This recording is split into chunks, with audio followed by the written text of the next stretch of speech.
आइए देखते हैं प्रमुख खबरें।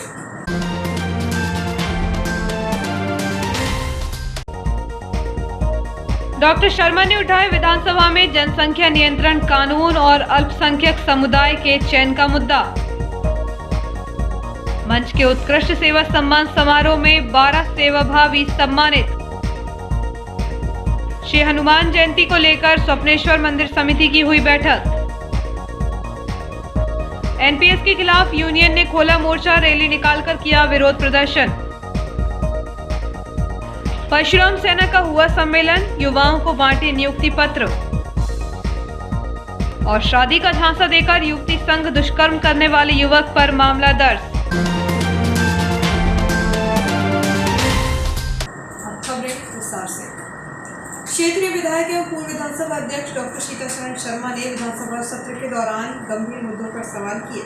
इनमें जनसंख्या नियंत्रण कानून के प्रारूप तैयार करने के लिए गृह मंत्री से सवाल किए गए, तो वहीं विभागीय राज्य मंत्री से जनसंख्या के आधार पर अल्पसंख्यक समुदाय के चयन का मुद्दा भी उठाया गया, जिनके जवाब भी सामने आए हैं। क्षेत्रीय विधायक डॉक्टर सीतासरण शर्मा क्षेत्र की समस्याओं और विकास के साथ ही प्रदेश स्तर की समस्याओं को विधानसभा सत्र में रखने से पीछे नहीं हटते।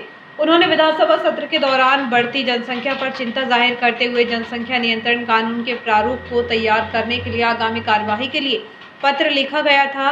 क्या विभाग द्वारा जनसंख्या नियंत्रण कानून प्रारूप तैयार किया गया है? यदि नहीं तो कब तक किया जाएगा? जनवरी 2020 से नवंबर 2021 तक जनसंख्या नियंत्रण पर कठोर कानून बनाए जाने हेतु किन नागरिकों एवं जनप्रतिनिधियों के सुझाव प्राप्त हुए हैं? यदि सुझाव प्राप्त हुए हैं तो उसकी जानकारी दी जाए।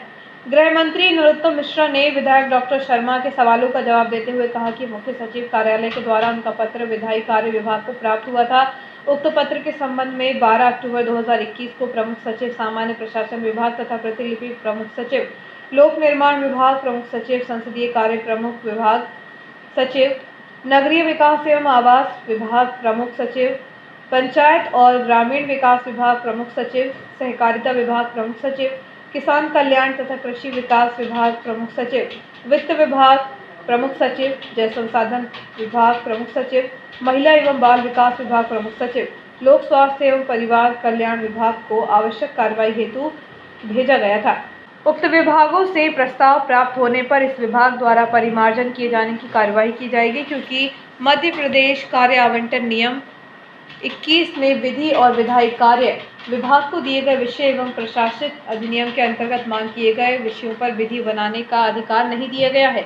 विधायक डॉक्टर सीतासरण शर्मा ने गृह मंत्री श्री मिश्रा से सवाल करते हुए आयुध संशोधन विधेयक के क्रियान्वयन को लेकर जानकारी मांगी है।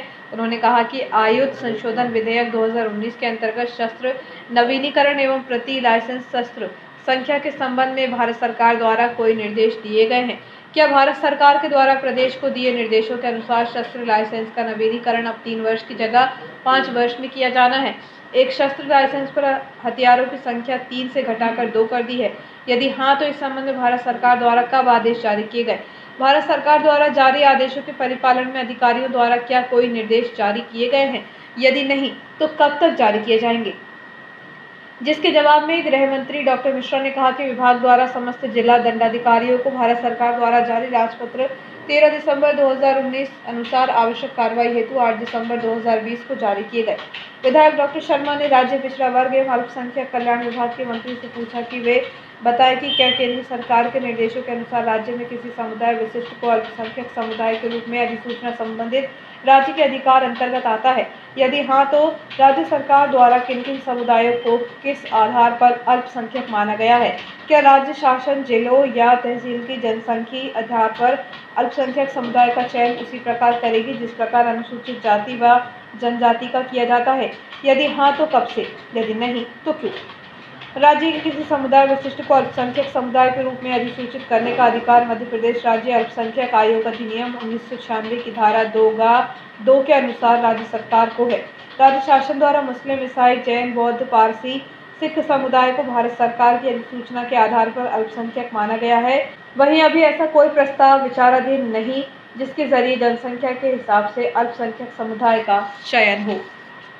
हनुमान जी कलयुग के अंत तक धर्म की रक्षा के लिए पृथ्वी पर रहेंगे। बजरंगबली चिरायु है, भगवान राम ने उन्हें वरदान दिया है।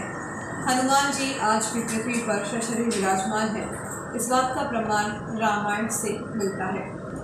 प्रतिवर्षानुसार इस वर्ष भी श्री स्वप्नेश्वर हनुमान धाम मंदिर में हनुमान जन्मोत्सव को हर्षोल्लास से मनाने के लिए मंदिर परिसर में बैठक आयोजित की गई, जिसमें हनुमान जन्मोत्सव के एक दिवस पूर्व 15 अप्रैल को भव्य वाहन रैली जिसमें महिला एवं पुरुषों की सहभागिता रहेगी एवं भव्य शोभा यात्रा का आयोजन के साथ ही दूसरे दिन 16 अप्रैल श्री हनुमान जन्मोत्सव के दिन महाआरती, महाभोग, विशाल भंडारा आदि पर चर्चा करते हुए सभी समिति सदस्यों ने अपनी अपनी बात रखी। इस दौरान समिति सदस्यों को कार्यों का विभाजन किया गया। इस अवसर पर समिति अध्यक्ष मुकेश मेहानी, दीपक सोनी, प्रभुदयाल सोनी, राकेश शुक्ला, बसंत सोनी, दीपेश ठाकुर, मयंक मेहानी, चिराग मेहानी, संतोष भदौरिया, अनु भदौरिया, निखिल बंजारा, अज्जू चौरे, सुशील निरापुरे, महिला समिति से सुनीता ठाकुर, राधा तिवारी, अंबिका सोनी, नंदा जाधव, सारिका ठाकुर, कलश जाधव, शीला बुधवानी, सौम्या ठाकुर आदि उपस्थित रहे। आदिवासी विकासखंड केसला के कोट में रैयत निवासी 70 वर्षीय आदिवासी बुजुर्ग महिला पर कुल्हाड़ी से जानलेवा हमला हुआ। वारदात के दौरान महिला घर के आंगन में सो रही थी, जबकि बेटा और बहू घर के भीतर सो रहे थे। सुबह बेहोशी की हालत में वह मिली थी, जिसे उपचार के लिए भोपाल रेफर किया गया। महिला पर सोते हुए हमले की वजह जादू टोने का शक बताया जा रहा है। केसला ब्लॉक के कोट में रैयत निवासी 70 वर्षीय कालियाबाई कासदे बीती रात अपने घर के आंगन में सो रही थी, तभी दरमियानी रात उनके ऊपर कुल्हाड़ी से जानलेवा हमला हुआ। सुबह जब घर के भीतर सो रहे बहू और बेटे ने आंगन में आकर देखा तो मां को खून से लथपथ पाकर उनके होश उड़ गए, जिसे गंभीर हालत में उपचार के लिए शासकीय अस्पताल लाया गया, जहां से उसे जिला अस्पताल और वहां से भोपाल रेफर किया गया। बताया जा रहा है कि महिला पर सोते हुए अज्ञात आरोपी ने सिर पर हथियार से हमला किया। इधर घटना की सूचना मिलते ही केसला थाना प्रभारी गौरव बुंदेला टीम के साथ मौका स्थल पर पहुंचे। उन्होंने घटनास्थल का मुआयना किया। हालांकि जानलेवा हमले की वजह स्पष्ट नहीं हो पाई है। पुलिस द्वारा आसपास के लोगों से पूछताछ की गई तो यह बात सामने आई है कि बुजुर्ग महिला पर लोगों द्वारा जादू टोने का शक किया जाता था। आशंका जताई जा रही है कि इसी शक को लेकर किसी ने महिला पर जानलेवा हमला किया होगा। जानलेवा हमला होने के मामले को देखते हुए एफएसएल टीम को भी मौका स्थल पर बुलाया गया। टीम द्वारा भी साक्ष्य जुटाने का प्रयास किया गया। फिलहाल पुलिस ने इस मामले में अज्ञात हमलावरों के खिलाफ धारा 307 आईपीसी के तहत प्रकरण दर्ज कर आरोपी की तलाश शुरू कर दी है। परशुराम सेना जिला संगठन द्वारा आयोजित ब्राह्मण समाज युवा सम्मेलन रविवार को श्री परशुराम भवन में संपन्न हुआ। ब्राह्मण समाज की युवाओं का संरक्षण, संगठन का विस्तार और युवा वर्ग को संगठन से जोड़ना आयोजन का मुख्य उद्देश्य रहा। भगवान श्री परशुराम पूजन के बाद जिलाध्यक्ष प्रकाश दुबे ने युवाओं को संगठन से जुड़ने के लिए कहा। सर्व ब्राह्मण समाज के प्रदेश उपाध्यक्ष एवं जिला अध्यक्ष जितेंद्र ओझा ने वर्तमान के सभी ज्वलंत मुद्दों पर युवाओं से चर्चा की। आगामी परशुराम जयंती महोत्सव में सभी युवाओं की भागीदारी सुनिश्चित करने हेतु योजना तैयार की गई। इस दौरान परशुराम सेना के सभी नवनियुक्त पदाधिकारियों को नियुक्ति पत्र से सम्मानित किया गया। इस अवसर पर प्रदेश उपाध्यक्ष जितेंद्र ओझा, मानवेंद्र पांडे, श्रीकांत तिवारी, RS तिवारी, सुनील वाजपेयी, अशोक शर्मा, रजत दीक्षित, मधुकर व्यास, अशोक दुबे, सत्येंद्र अवस्थी, केलू उपाध्याय, दिनेश उपाध्याय, आशीष दुबे, दर्शन तिवारी, राजा तिवारी, सम्राट तिवारी आदि उपस्थित रहे।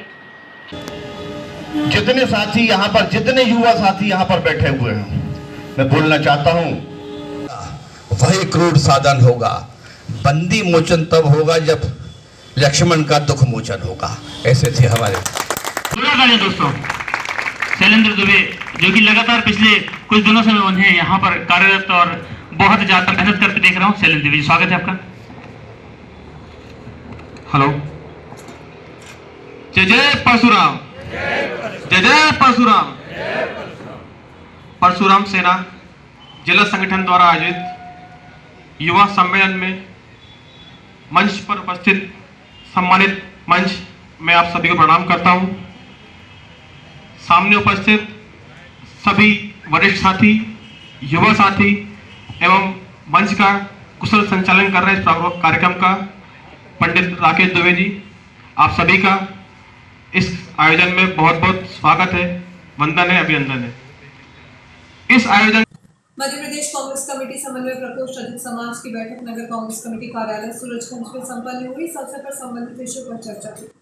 जिला अध्यक्ष राम गोपाल मालवीय ने कहा कि यह आवश्यक हो गया है कि सामाजिक बंधु राजनीति में भागीदारी करें और सर्वहारा वर्ग को साथ लेकर चलने वाली कांग्रेस पार्टी की विचारधारा से जुड़े।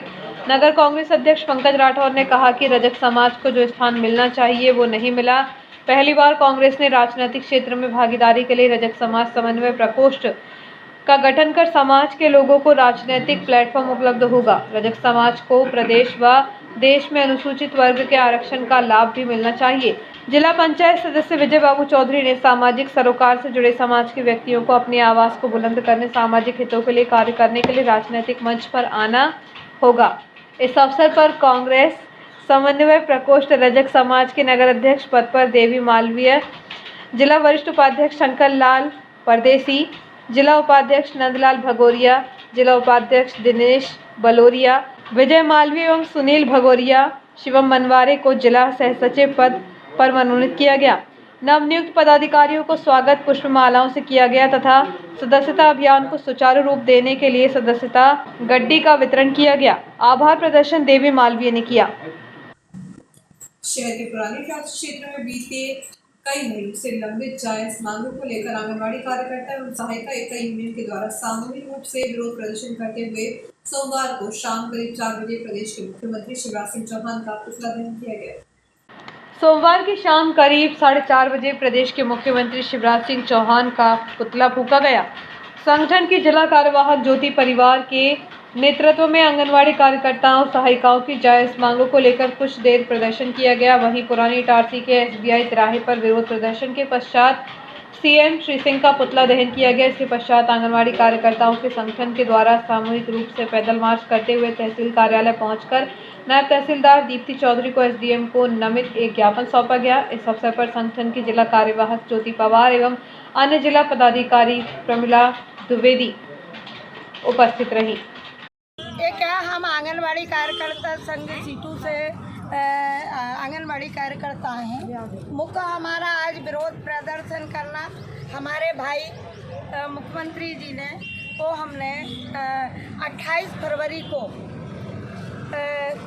समस्त पुलिस विभाग एवं भोपाल कार्यालय में हमारे संघ के लीडरों ने सूचना लगाई हुई थी कि हम 7 मार्च को अपने भैया मुख्यमंत्री जी एवं महिला बाल विकास मंत्री जी से हमारी लंबित मांगों के संबंध में बात करेंगे। बात करने के लिए हम भोपाल में आ रहे हैं, जिसके लिए हमें कहीं एक जगह बैठने के लिए दिया जाए जहां हम बैठ सकें। पूरे प्रदेश की बहनें सारे जिलों से आने वाली थी, जिनको जगह की आवश्यकता थी बैठने की, जिसका 28 फरवरी को हमारी सूचना लगाने के बाद भी इतने बीच में हमको कोई लेटर जारी नहीं किया। लेकिन 6 मार्च को रात्रि 10 बजे एक पुलिस प्रशासन द्वारा एक लेटर जारी किया गया कि आपकी जो भी प्रदर्शन है वो स्थगित किया जाता है और आपको विधानसभा सत्र चलने के कारण आपको अनुमति नहीं दी जाती। तो हम विधानसभा सत्र में हमारे मंत्री जी या किसी को नुकसान पहुंचाने तो नहीं जा रहे थे। हम तो अपनी सरकार से अपने अधिकारों के संबंध में जो लंबित मांगें पड़ी हुई हैं उसके संबंध में बात करने जा रहे थे। लेकिन हमारी बहनें तो 7 तारीख को पहुंच चुकी थी भोपाल बॉर्डर पे, जिनको पुलिस प्रशासन शासन और प्रशासन द्वारा खदेड़ा गया और भोपाल की बॉर्डरों पे पहुंचाया गया, मंडीदीप काली सोत तक पहुंचाया गया। वहीं पे हमारा दूसरा आंगनवाड़ी कार्यकर्ताओं का संघ BMS का मजदूर संगठन है, उसको परमिशन दी गई बैठने के लिए, जिनने कालिया सोत पे अपना धरना प्रदर्शन सब कुछ किया। ये सौतेला व्यवहार शासन प्रशासन के करने के कारण आज पूरे प्रदेश में रोष व्यक्त करते हुए 14 तारीख को आज हम पूरे प्रदेश में धरना प्रदर्शन कर अपनी सरकार का पुतला दहन, और बजट में भी सरकार ने हमारे लिए कुछ नहीं दिया है, जिसका हम आज विरोध प्रदर्शन करते हैं। वक्त एक छोटे ब्रेक का, बने रहिए जियो मैत्री न्यूज़ के साथ।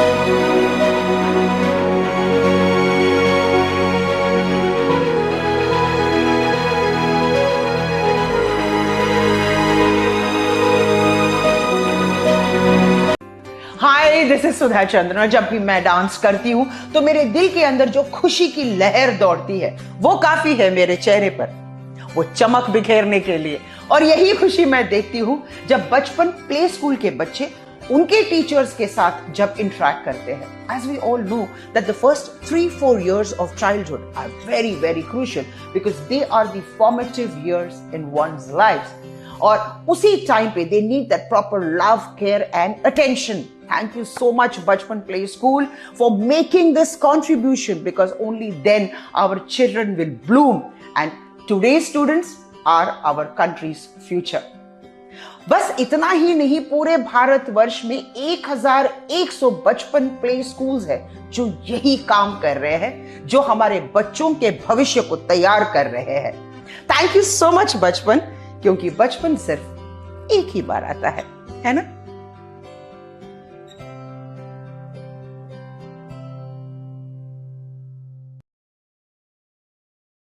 कॉम्प्रीहेंड। तेरी बेटी लीड वाले स्कूल में पढ़ती है? तेरा बेटा भी? वैसे कमाल का तरीका है ना, सिलेबिफिकेशन।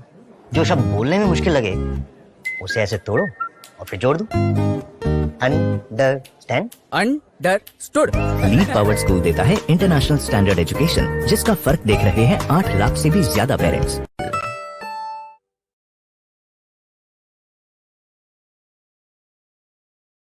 ये वेंकी कहाँ है आजकल? बाप से मिलने का टाइम ही नहीं है। आलू से इलेक्ट्रिसिटी बनाने में।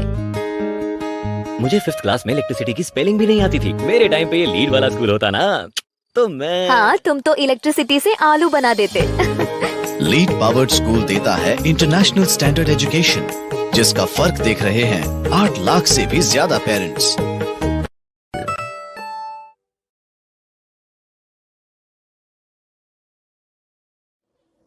जिंदगी में किसी भी रास्ते पर चलने से पहले उस रास्ते की जानकारी और सच्चाई दोनों से वाकिफ होना हमें बहुत जरूरी है।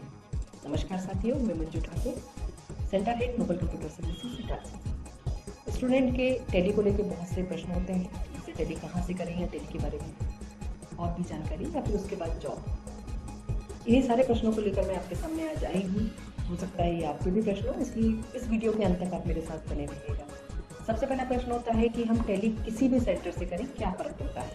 इसके विषय में मैं आपको बताना चाहूँगी कि टैली सॉल्यूशन प्राइवेट लिमिटेड वो कंपनी है जिसने कि टैली बनाया था, और जिसने बनाया और वहीं जब एजुकेशन देना चाहे तो इसके लिए उन्होंने अपने हर जिले में अधिकृत TIL स्टार्ट किए। नोबल कंप्यूटर सर्विसेज पिछले 19 वर्षों से करीबन 10,000 स्टूडेंट को टैली सिखाकर एक भरोसेमंद और मनपसंद नाम बना हुआ है।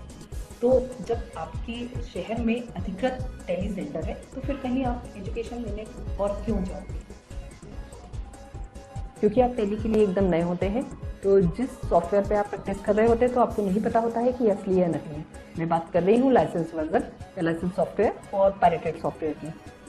इन दोनों में फीचर्स की बात करूँ तो करीबन 30 से 40% का अंतर होता है, जो कि स्टूडेंट समझ नहीं पाता है। इसके अलावा बहुत से सेंटर ऐसे होते हैं जो कि एजुकेशन वर्जन पर टैली की प्रैक्टिस कराते हैं। इन्हीं दोनों चीज़ों से बचने के लिए आपको अधिकृत सेंटर पर आना चाहिए, जहां पर कि लाइसेंस वर्जन पर इन्वेंट्री और अकाउंटिंग के सारे फीचर्स प्रॉपर वर्क करते हैं, जो कि अब आपको सीखना है। अधिकृत सेंटर से ऑनलाइन एग्ज़ाम पास करने के बाद स्टूडेंट को वेरीफाइबल सर्टिफिकेट मिलता है। इस सर्टिफिकेट को कोई भी टैली एजुकेशन की वेबसाइट पर जाकर सर्टिफिकेट नंबर से वेरीफाई कर सकता है। स्टूडेंट के बारे में सारी इन्फॉर्मेशन उसको मिल जाएगी। इसके अलावा सर्टिफिकेट की यदि वैल्यू बोलूँ तो इंडिया में सभी जगह एक जैसी होती है। प्लेसमेंट की यदि हम बात करें तो टैली ने अपने स्टूडेंट को ऑनलाइन पोर्टल प्रोवाइड किया हुआ है, जिस पर स्टूडेंट का ID होता है। यह ID टैली करने के बाद भी, स्टूडेंट के सेंटर से जाने के बाद भी एक्टिव होता है। इसी पोर्टल से स्टूडेंट को जॉब के ऑफर्स आने वाले हैं, और इसी पोर्टल पर स्टूडेंट के लिए अपडेट्स होंगे, मॉक टेस्ट होंगे और लाइब्रेरी की सुविधा भी होगी। इंडस्ट्री प्रिफर्ड करिकुलम, ये पहचान है अधिकृत सेंटर की, जिसके अंतर्गत कंटेंट या बुक बोले और वर्कबुक स्टूडेंट को देते हैं। अपडेट वर्जन पर ट्रेन फैकल्टी के बीच वर्कबुक से रेगुलर स्टूडेंट प्रैक्टिस करते हैं। टीचिंग मेथड की बात करूं तो 70% स्टूडेंट को प्रैक्टिकल और 30% थ्योरी पे ज़्यादा ध्यान दिया जाता है। यदि मैं जॉब की बात करूं तो हर साल इंडिया में करीबन 13 लाख जॉब MSMEs में जनरेट होती है और जिनमें से हर 7वीं जॉब टेली अकाउंट्स और फाइनेंस के लिए होती है। इसके अलावा टेली ने अकाउंट्स के क्षेत्र में मार्केट का 95% भाग कैप्चर करके रखा है। मतलब कंपनी को टेली ट्रेन चाहिए, मतलब अब जॉब मिलना बहुत ही आसान हो गया है। कोर्स के बारे में यदि मैं बात करूंगी तो हर अधिकृत सेंटर पर बेसिक से लेके एडवांस तक के सारे कोर्स अवेलेबल होते हैं, जिनमें कॉमर्स के स्टूडेंट के साथ साथ अन्य संकाय के स्टूडेंट बहुत आसानी से टेली सीख सकते हैं, क्योंकि वर्कबुक आपके सामने है, 10 फैकल्टी आपके पास है। इसके अलावा मिनिमम क्वालिफिकेशन जो है वो 10th होती है। तो अब आपको समझ में आया होगा कि क्यों हमें सिर्फ और सिर्फ अधिकृत सेंटर से ही टेली करना चाहिए। याद रखिए, आपका सही फैसला, सही चुनाव आपके करियर को एक सही दिशा ही दे सकता है। अपना और अपनों का ध्यान रखें। शुक्रिया।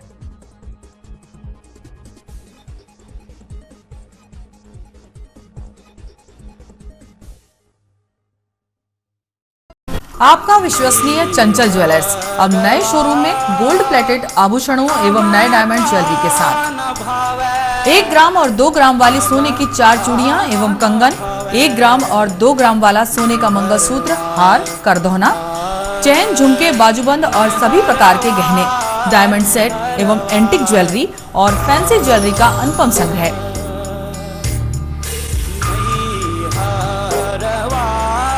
दुल्हन सेट किराए पर उपलब्ध है। 1 ग्राम और 2 ग्राम की हर खरीदी पर निश्चित उपहार पाएं।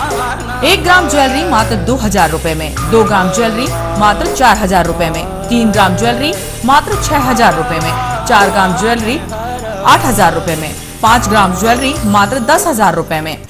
हमारा नवीन पता है चंचल jewellers, Guru Nanak complex, Bharat talkies road, Itarsi.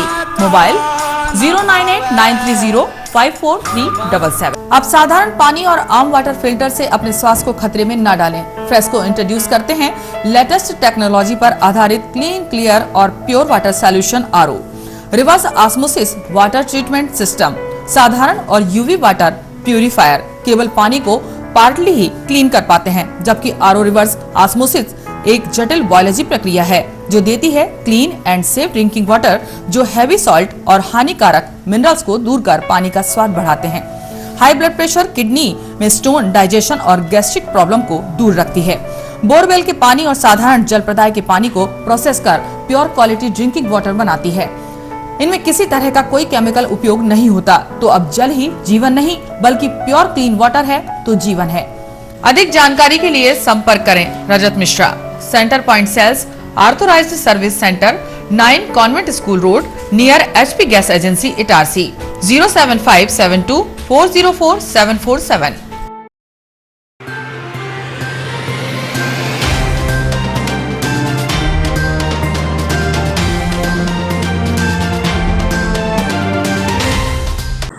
समाचारों में एक बार फिर आपका स्वागत है। वरिष्ठ नागरिक मंच का उत्कृष्ट सेवा सम्मान समारोह ईश्वर रेस्टोरेंट के सभागार में संपन्न हुआ। इस अवसर पर मुख्य अतिथि के रूप में नर्मदापुरम संभाग उपायुक्त JP यादव, विशिष्ट अतिथि SDM मदन सिंह रघुवंशी, अध्यक्षता MGM कॉलेज के सेवानिवृत्त प्राचार्य डॉक्टर विनोद सूर्या की रही।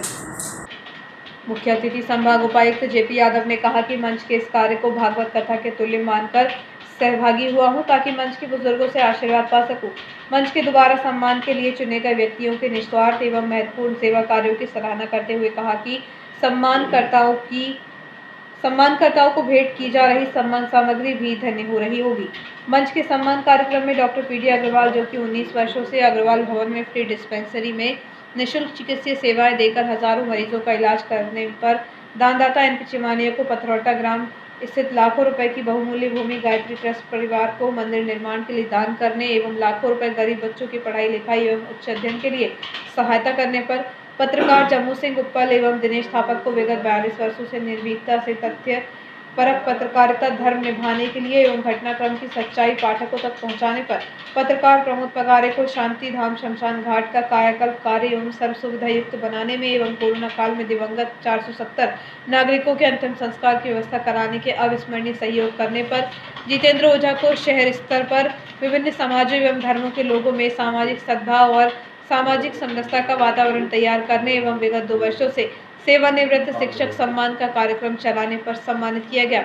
वहीं योग प्रशिक्षक कमलेश गौर को साथ ही गोपाल सिद्धवानी हरिओम संस्था के माध्यम से विगत 16 वर्षों से रेल दुर्घटना में मृत लावारिस शव एवं अत्यंत निर्धन व्यक्तियों के निधन पर 1600 अंतिम संस्कार की व्यवस्था करने पर राजू हरद्वा, अभिजीत यादव विगत 6 वर्षों में लगभग 2000 सर्पों को पकड़कर सुरक्षित जंगल में छोड़ने एवं अनेक वन्य प्राणियों को बचाने का कार्य करने पर दीपक पटोदिया विगत 10 वर्षों से सड़क दुर्घटनाओं में घायल लगभग 5000 गोवंशों का इलाज कराने पर प्रमिला द्विवेदी को न्याय दिलाने पर मंच ने उत्कृष्ट सेवा सम्मान कार्यक्रम के तहत अतिथियों द्वारा पुष्पहार पहनाकर ट्रॉफी, गमछा, श्रीफल भेंट कर सम्मानित किया।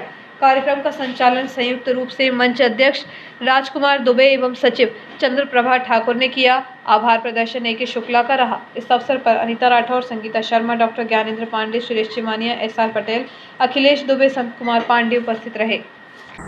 आदिवासी विकासखंड केसला के आदिवासी युवती को शादी का झांसा देकर दुष्कर्म करने का मामला सामने आया है। पुलिस ने पीड़िता की शिकायत पर आरोपी के खिलाफ अपराध दर्ज किया है।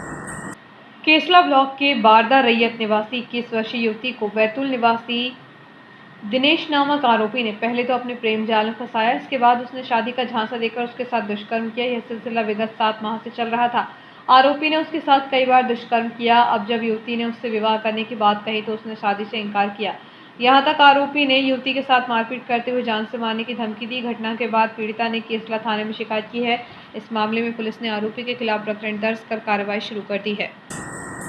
परमात्मा की सच्ची भक्ति से असंख्य जन्मों का भटकना समाप्त हो सकता है। जब तक हमारा ज्ञान, अविद्या, विकार, मन के दोष समाप्त नहीं होंगे तब तक दुख का अंत नहीं होगा। उद्गार पंडित भगवती प्रसाद तिवारी ने केसला खुर्द में यादव परिवार द्वारा आयोजित श्रीमद् भागवत कथा के चतुर्थ दिवस में व्यक्त किए।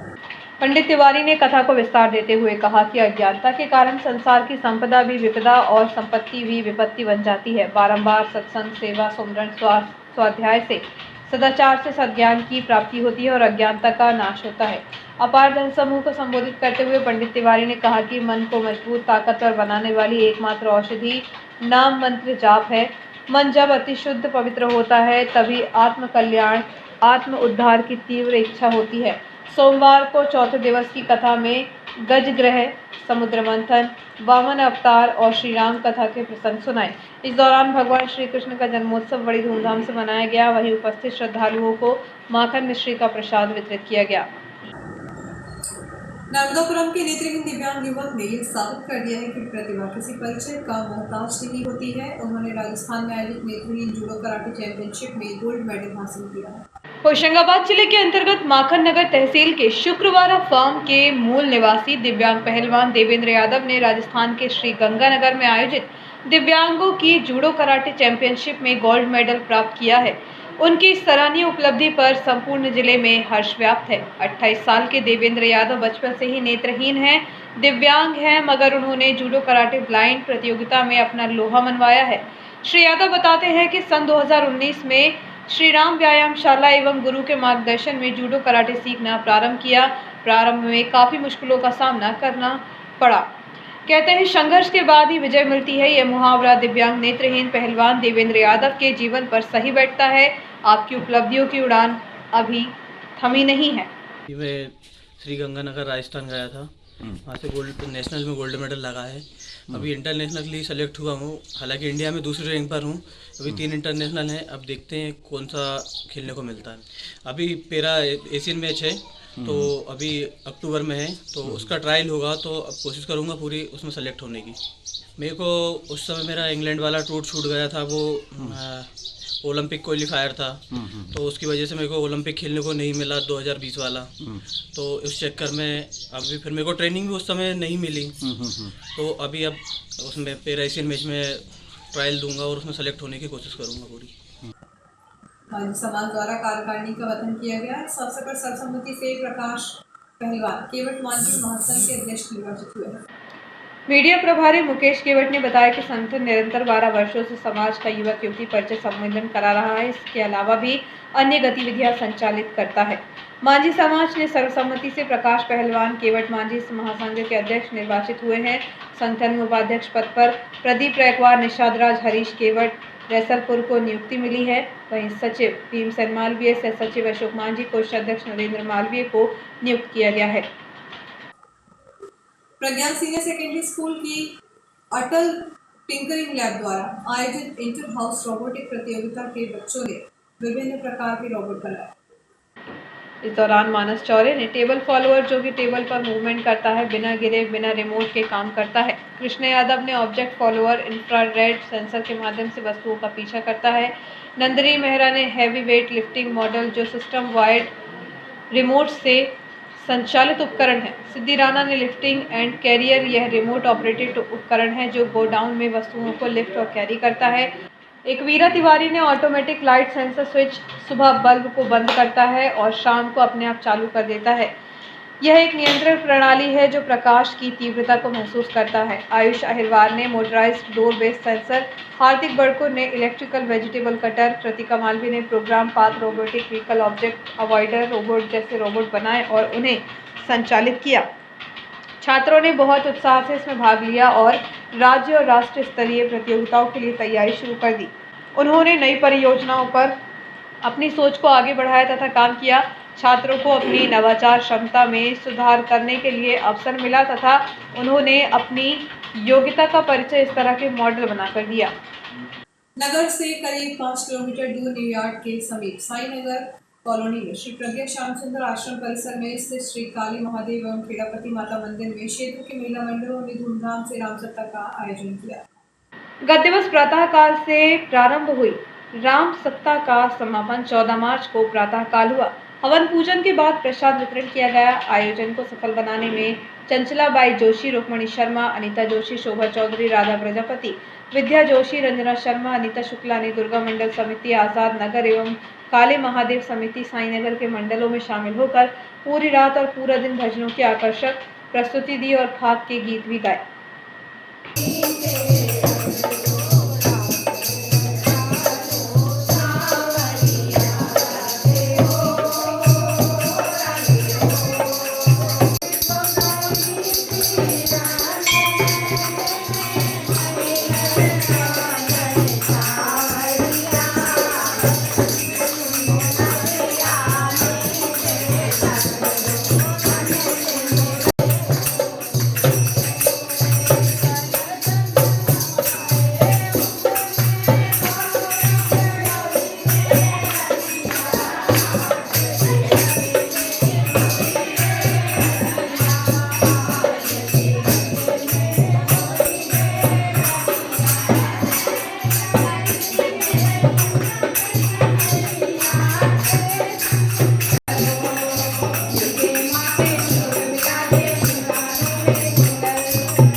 पेंशन स्कीम के खिलाफ सेंट्रल रेलवे एम्प्लॉयज यूनियन की मुख्य शाखा द्वारा रेलवे प्लेटफॉर्म पर एक रैली निकाली गई। इसके बाद जमकर विरोध प्रदर्शन किया गया। इस दौरान यूनियन के सैकड़ों पदाधिकारी एवं कर्मचारी मौजूद हैं।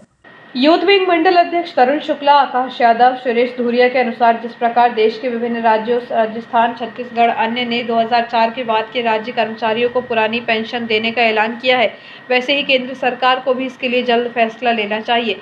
साथ ही रेलवे के अंधाधुंध निजीकरण पर भी रोक लगाना चाहिए। इस अवसर पर मुबारक अली, हरिशंकर साहू, एनएस बघेल, पवन मेहरा, उमा बोरासी, दीपा मेहरा, विद्या दास, शंभू राजपूत, सपनेश यादव सहित यूनियन के पदाधिकारी एवं सदस्य उपस्थित रहे। सरकार होश में आओ, होश में आओ, होश में आओ। केंद्र सरकार होश में आओ, होश में आओ, होश में आओ। मजदूरों से मत टकराओ, मत टकराओ, मत टकराओ। मजदूरों से मत टकराओ, मत टकराओ, मत टकराओ। एआईआरएफ जिंदाबाद, जिंदाबाद, जिंदाबाद। एआईआरएफ जिंदाबाद, जिंदाबाद, जिंदाबाद। डब्ल्यूसीआरयू जिंदाबाद, जिंदाबाद, जिंदाबाद। डब्ल्यूसीआरयू जिंदाबाद, जिंदाबाद, जिंदाबाद। लाल झंडा जिंदाबाद, जिंदाबाद, जिंदाबाद। लाल झंडा जिंदाबाद, जिंदाबाद, जिंदाबाद। हमारे नेता जिंदाबाद, जिंदाबाद, जिंदाबाद। जिंदाबाद, जिंदाबाद, जिंदाबाद, जिंदाबाद। कॉमरेड, कॉमरेड जिंदाबाद, जिंदाबाद, जिंदाबाद। लाल झंडा करे पुकार, इनकलाब जिंदाबाद। अरे लाल झंडा करे पुकार, इनकलाब जिंदाबाद। निजीकरण नहीं चलेगा, नहीं चलेगा, नहीं चलेगा। निजीकरण नहीं चलेगा, नहीं चलेगा, नहीं चलेगा। निजीकरण बंद करो,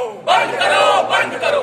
निजीकरण बंद करो, बंद करो, बंद करो। अरे तानाशाही नहीं चलेगी, नहीं चलेगी, नहीं चलेगी। तानाशाही नहीं चलेगी, नहीं चलेगी, नहीं चलेगी। हिटलर शाही नहीं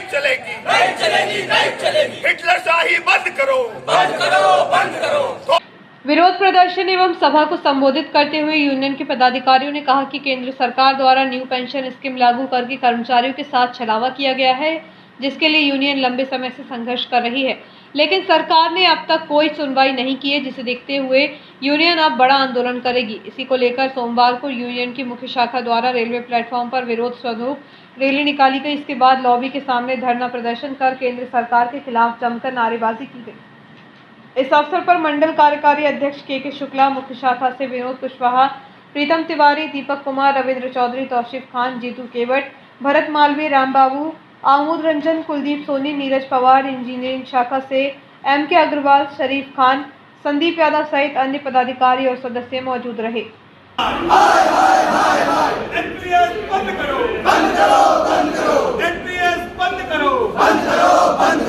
युवा शक्ति जिंदाबाद जिंदाबाद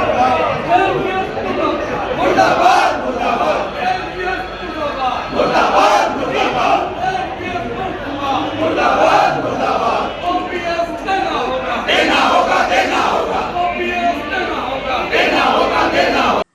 और आइए देखते हैं प्रमुख खबरें एक बार फिर।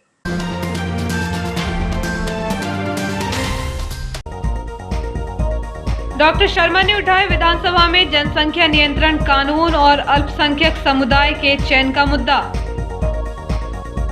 मंच के उत्कृष्ट सेवा सम्मान समारोह में 12 सेवाभावी सम्मानित।